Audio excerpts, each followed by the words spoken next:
মেলায় এসে নাগরদোলায় চড়বো না, এটা কি কখনো হয়? তাই নাগরদোলনায় চড়ার জন্য তাড়াতাড়ি করে চলে আসলাম মেলা প্রাঙ্গণে। ঠিক 3:30টায় টিকিট কাটলাম নাগরদোলায় ওঠার জন্য, কিন্তু টিকিট কাটার পরে দেখলাম আমার সামনে প্রায় 200 থেকে 250 মানুষের সিরিয়াল। তারপরও শখের নাগরদোলনা, তাই উঠতেই হবে, তাই 200 মানুষের পিছে দাঁড়িয়ে রইলাম। দেখা যাক কখন আমার সিরিয়ালটি আসে। আর এ ফাঁকে আমি সেই নাগরদোলার যে ট্রিপ চলতেছে সেই ট্রিপের ভিডিওটা করে নিলাম। অসাধারণ একটা মুহূর্ত দেখা যাচ্ছে এখানে, আর নিজের ভিতরে খুব একটা অনুভূতি সৃষ্টি হচ্ছে যে কি হবে উপরে ওঠার পর। যাক, অবশেষে প্রায় 5:30 আমি আমার এই নাগরদোলনার বক্সে আমি উঠে গেলাম। তারপর নাগরদোলনাটি ছেড়ে দিল, আর অসাধারণ একটা দৃশ্য উপরে ওঠার পরে দেখলাম।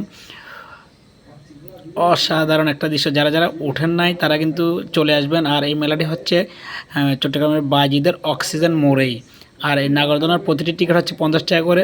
আপনারা চলে আসবেন আর উপভোগ করবেন এই ধরনের আনন্দঘন মুহূর্ত, অসাধারণ ভিউ উপর থেকে।